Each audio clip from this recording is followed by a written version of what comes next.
আজকে 22 নং পারা তেলাওয়াত করা হবে ইনশাআল্লাহ। তেলাওয়াতে আল্লাহ সুবহানাহু ওয়া তাআলা বলেছেন, নারীদেরকে নিয়ে আল্লাহ তাআলা আজকে অনেকগুলো আয়াত আলোচনা করেছেন।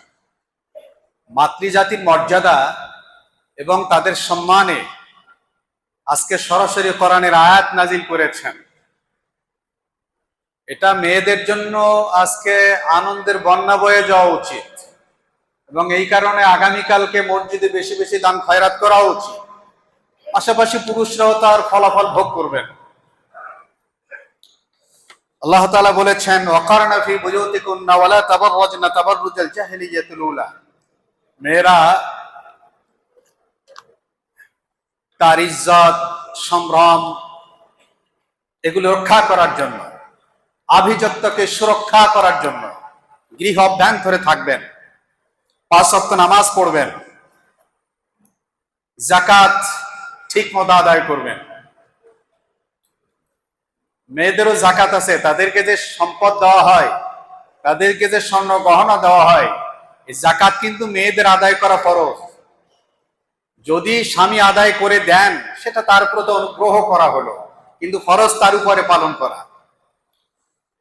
নবী করিম সাল্লাল্লাহু আলাইহি সাল্লামের স্ত্রীগণ এবং আনসারী সাহাবী মহিলারা এরা রাসূল করিম সাল্লাল্লাহু আলাইহি সাল্লামের কাছে এসে বললেন, পুরুষদের ব্যাপারে তো এত এত কথা, তো আমরা তো মেয়েদের ব্যাপারে তো সরাসরি কোনো কথা এইভাবে দেখি না, তাহলে কি আমাদের ভেতরে কোনো কল্যাণ নেই? আল্লাহ তাআলা মাতৃজাতির মর্যাদাকে, তাদের সম্মানকে সমুন্নত রাখা এবং তাদের মনের কষ্টটাকে প্রশমিত করার জন্য কোরআনের আয়াত নাযিল করে দিলেন। ইন্নাল মুসলিমিনা ওয়াল মুসলিমাত, নিশ্চয় মুসলিম পুরুষ এবং নারী, নিশ্চয় মুমিন পুরুষ এবং মুমিনা নারী, নিশ্চয় অনুগত পুরুষ এবং অনুগত নারী, নিশ্চয় সত্যবাদী পুরুষ এবং সত্যবাদী নারী, নিশ্চয় ধৈর্যশীল পুরুষ এবং ধৈর্যশীল নারী, নিশ্চয় বিনয়ী পুরুষ এবং বিনয়ী নারী, নিশ্চয় দান সৎকারী পুরুষ এবং দান সৎকারী নারী, নিশ্চয় রোজা পালনকারী পুরুষ এবং রোজা পালনকারী মহিলা, নিশ্চয় সতীত্ব সংরক্ষণকারী পুরুষ এবং সতীত্ব সংরক্ষণকারিণী নারী, নিশ্চয় যারা সদা সর্বদা আল্লাহর জিকিরে তাদের জবানটাকে তরুতাজা রাখে, এরকম পুরুষ এবং নারী আল্লাহ তাআলা বলেছেন, আমি তাদেরকে ক্ষমা করে দেই এবং তাদেরকে জান্নাত ওয়াজিব করে দেই। এত বড় কথাটি নাজিল হলো মেয়েদেরকে কেন্দ্র করে। মেয়েদের ইজ্জতটা কত বড়! আল্লাহ তাআলা আমাদের মায়ের জাতিকে কথাটা বোঝার তৌফিক দান করুন।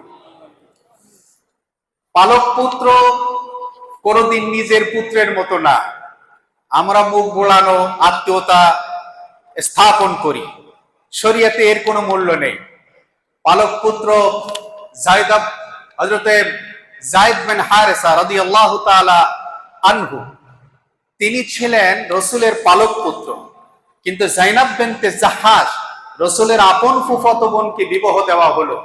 নবী করিম সাল্লাল্লাহু আলাইহি ওয়াসাল্লাম যায়নাব বিনতে জাহাশের সাথে যায়েদ বিন হারেসার যখন ডিভোর্স হয়ে গেল, তখন রাসূল করিম সাল্লাল্লাহু আলাইহি সাল্লামের সাথে যায়নাব বিনতে জাহাশের বিবাহটা আল্লাহ নিজেই করাই দিয়েছেন।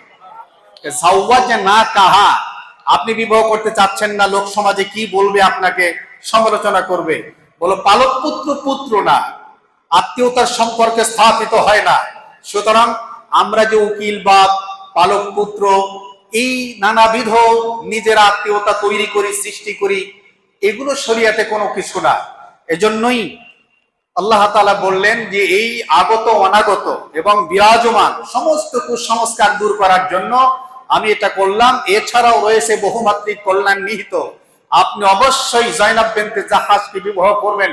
লোকেরা যদিও বলে যে পালক পুত্রের ছেলেকে, পালক পুত্রের স্ত্রীকে বিবাহ করেছে, আসলে তো সে পালক পুত্র পুত্র নয়, রক্তের আত্মীয় নয়। এই জন্য উকিল বা পালক পুত্র এই জাতীয় মুখ বলা যত আত্মীয় আছে, এইটা কোনো আত্মীয় না। এ দিয়ে শরীয়তে কোনো আত্মীয়তা স্থাপন করা হয় না। আল্লাহ তাআলা এই কুসংস্কারকে দূর করার জন্য বললেন, আপনি একটু কেমন কেমন করছেন। হাদিসের মধ্যে এসেছে, আসমানের মধ্যে আল্লাহ তাআলা হযরত যায়েনাব বিনতে জাহাসের সাথে মুহাম্মদুর রাসূলুল্লাহকে বিবাহ করাই দিলেন, আয়াত নাযিল করলেন, যাওয়াজনাকাহা, আমি আল্লাহ আপনাকে বিবাহ করাই দিয়েছি। আল্লাহ তাআলা বলেছেন, খুব বেশি পরিমাণ আল্লাহর জিকির করো, সুবহানাল্লাহ, আলহামদুলিল্লাহ, ওয়ালা ইলাহা ইল্লাল্লাহ, আল্লাহু আকবার। এই জিকিরগুলো বেশি বেশি করতে হবে, খুব বেশি। নবী বলেছেন, কেউ যদি জিকির করতে অভ্যস্ত হয় তাহলে সে মরে যাবে আর জান্নাত তার সামনে হাজির করা হবে, সে হাসতে হাসতে আল্লাহর জান্নাতে চলে যাবে। আল্লাহ সুবহানাহু ওয়া তাআলা বলেছেন, মুহাম্মদ সাল্লাল্লাহু আলাইহি সাল্লাম শেষ নবী, আখির নবী, এরপরে আর কোন নবী হবে না। কিয়ামত পর্যন্ত মুহাম্মদ সাল্লাল্লাহু আলাইহি সাল্লামের পরে কেউ যদি নবুয়ত দাবি করে তাহলে সে কাফের। যারা তাদেরকে কাফের মনে করবে না, সে যত বড় শিক্ষিত আর সুশীল হোক, সেও কাফের।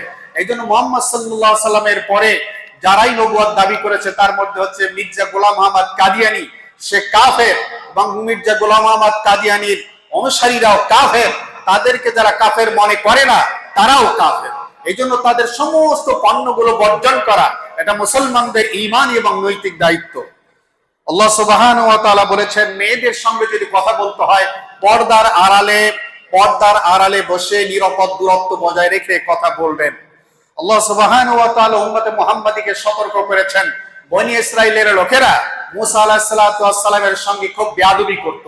মুসা আলাইহিস সালাম উলঙ্গ হয়ে গোসল করেন, এটা তাদের বড় অভিযোগ ছিল যে আমরা সবাই উলঙ্গ হয়ে নারী পুরুষ গোসল করি আর মুসা নবী উনি গোসল করে না, নিশ্চয় ওনার কোনো সমস্যা আছে। আল্লাহ তাআলা এই ঘটনা অনেক লম্বা, একটা পর্যায়ে আল্লাহ তাআলা পবিত্র করলেন যে মুসা নবী তার কোনো সমস্যা নেই, তোমরা যে এই দোষে দোষারোপ করছো। আল্লাহ তাআলা বলেন, মুহাম্মদ সাল্লাল্লাহু আলাইহি ওয়াসাল্লামের উম্মত সাবধান, তোমাদের কথায়, তোমাদের আচরণে, তোমাদের উচ্চারণে, তোমাদের দৃষ্টিভঙ্গিতে কোনদিন যেন তোমাদের নবী মুহাম্মদুর রাসূলুল্লাহ কষ্ট না পায়, সাবধান থাকবা। আল্লাহ সুবহানাহু ওয়া তাআলা বলেছেন, আল্লাহকে ভয় করো, আল্লাহকে ভয় করো, আর খুব বেশি পরিমাণে সত্য কথা বলো। বেশি সত্য কথাই বলতে হবে। অকুলু কাওলান সাদীদা, যেটা সঠিক কথা ওটা বলবা, যেটা সঠিক না ওটা বলবা না। তোমার জেল হোক তুমি মিথ্যা কথা বলো না, তোমার ফাঁসি হোক তুমি মিথ্যা কথা বলো না। তোমার সফলতা আল্লাহর কাছে রয়েছে, মানুষের কাছে না থাকলো। এই জন্য ইনশাআল্লাহ আমরা নিয়ত করতেই পারি, আজকের কোরআনের শিক্ষা জীবনে করে দিন বেঠিক কথা আর মিথ্যা কথা বলবো না ইনশাআল্লাহ। আল্লাহ তৌফিক দান করুন। আল্লাহ তাআলা বলেন, ইজ্জত চাও, সম্মান চাও, ইজ্জতের মালিক আল্লাহ, সম্মানের মালিক আল্লাহ। আল্লাহর কাছে ইজ্জত চাও, ক্ষমতার উৎসও আল্লাহ, ইজ্জতের উৎসও আল্লাহ। ওই আল্লাহর কাছে ইজ্জত চাও, আল্লাহর কাছে সম্মান চাও। আল্লাহ তাআলা বলেছেন, একজনের বোঝা কিয়ামতে আরেকজনের উপরে চাপায় দেওয়া হবে না। কলিমউদ্দিন চুরি করেছে, সলিমউদ্দিন জেল খাটবে, এটা দুনিয়াতে হতে পারে ঘুষ খেয়ে, উস্কোচ খেয়ে, কিন্তু কিয়ামতের দিন এটা হবে না। বরং যে যা করবে তার শাস্তি তাকেই ভোগ করতে হবে। যে যত ভালো কাজ করবে তার ভালো কাজের প্রতিদান সেই কিয়ামতে ভোগ করবে। আল্লাহ আমাদেরকে কোরআনের শিক্ষা গ্রহণের তৌফিক দান করুন।